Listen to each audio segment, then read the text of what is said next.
يا جماعة اللي ما جربش الاختراع ده فاته كتير.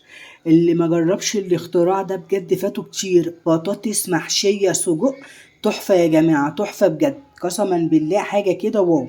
يعني مش قادرة اقولك على جمالها وحلاوتها وخفتها، ولا تحمير بطاطس بقى، ولا نعمل في الزيت، ولا الكلام ده كله. حاجة صحية وجميلة وطعمها حلو قوي، وتشرفك لو عملتيها على سفرة لضيوفك ولا اي حاجة. جميلة جدا جدا جدا جدا، ولو حطيتيها في طاجن كمان ودخلتيها الفرن هتبقى تحفة التحفة. جميلة قوي قوي قوي قوي، هتشرفكم جدا يا جماعة. بطاطس محشية سجق، ان شاء الله تجربوها وتعجبكم، واقول لكم كل سنة وانتم طيبين وفي رعاية الله، ومع السلامة يا احلى عيلة في الدنيا.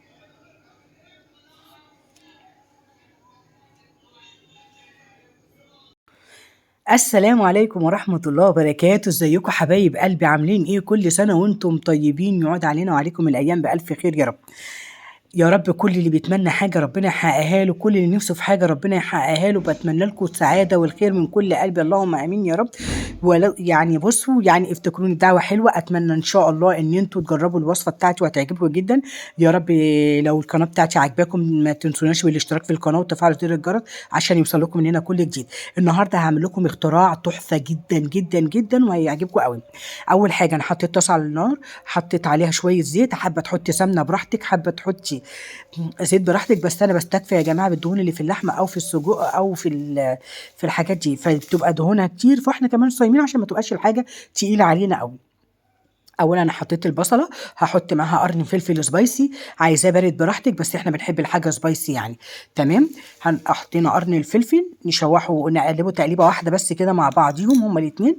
تمام. هنحط ربع معلقه جوز الطيب، تمام، بشره كده. وهنحط كمان معلقه فلفل اسمر. تمام. مش هنحط بهارات كتير لان السجق فيه بهارات كتير. هنحط ملح، ما تزودش الملح يا جماعه علشان السجق مملح. السجق فيه ملح كتير فما ينفعش ان احنا نحط ملح كتير. يظبط معانا. هجيب 3 طماطميات، هضربهم في الكبه كده، انا عايزاهم كانهم مقطعاهم بايديكي، يعني خشنين. تمام. ما ينزلوش السوائل بتاعتهم، لا انا عايزاهم الطماطم خشنه. تمام. مش عايزاها تضربيها في الكبة، قطعيها على ايدك كده صغير وحطيها على البصلة والفلفل. جيب السجق طبعا هنقطعه صغير قوي كده زي ما انتم شايفين. عايزة تضربيه في الكبة براحتك، بس انا حابة ان هو يكون صوابع كده. بس جربيه بالطريقة دي هيعجبك قوي. قطعيه صغير كده بس وشوحيه معاهم، وسيبيه يستوي على النار بطريقة حلوة، او بالسوى اللي انت محتاجاه. تمام. يا جماعة الطبخ نفس مش أكتر والله. انت تقفي في المطبخ هتطلعي أحسن حاجة عندك. احنا بناخد من بعض أفكار مش أكتر. كده أنا خلاص خلصت السجق، هفضيه بقى في طبق عشان نحشي على طول البطاطس بتاعتنا. كده خلاص السجق بتاعنا استوى. أنا جبت البطاطساية الكبيرة، لا صغيرة قوي ولا كبيرة قوي، جبتها وسط كده وقورتها بالمقوار اللي هو بتاع البطاطس، بتاع تقشير البطاطس ده، في مقاوير كبيرة كده بتبقى حلوة قوي، أنا قشرت بيه. احشي بقى السجق بتاعك بالطريقه اللي تناسبك، وحطي. انا ما برميش يا جماعه القلب بتاع البطاطس، حرام، انا ما برميش اي حاجه. هتقومي حطاها في قاعه الصينيه او في الطاجن بتاعك، وتقومي حاطه معاه شويه من الخلطه اللي انت عاملاها دي، وتقلبيهم مع بعض، وتحشي البطاطس وتحطيها فيها. البطاطس بتاعتنا انت بتقوريها، بتكون الخرم بتاعها كبير شويه، وتقومي حشيها بقى بالسجق بتاعك، وحطي معاها شويه من الصوص ده. فظيع يا جماعه. البطاطس كده بتبقى شاربه من الصوص من جوه ومن بره، بيبقى طعمها تحفه. ان شاء الله جربوا الوصفه وتعجبكم، واستنى منكم دعوه حلوه. ان شاء الله هتقومي جايبه معلقتين صلصه، او تضربي طماطميتين في الخلاط. تمام. وتقومي حاطه عليهم شويه بهارات وشويه فلفل اسمر، مش تحط اكتر من كده. حابه تحطي ماجي براحتك، بس انا مش حابه احط ماجي لان السجق بلدي اصلا يعني، فمش حابه احط ماجي. انا حابه كل حاجه كده تاكل من بعضها.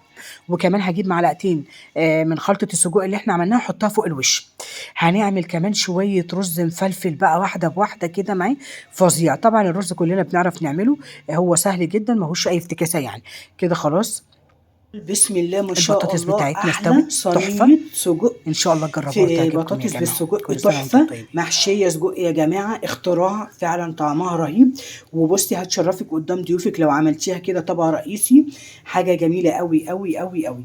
جنبها شويه رز حبه بحبه كده، حاجه جميله. رز محمر يعني. كل سنه وانتم طيبين وفي رعايه الله، واقول لكم مع السلامه. ويا رب كل اللي بيتمنى حاجه ربنا يحققها له، وكل اللي نفسه في حاجه ربنا يحققها له، وكل سنه وانتم طيبين في رعايه الله.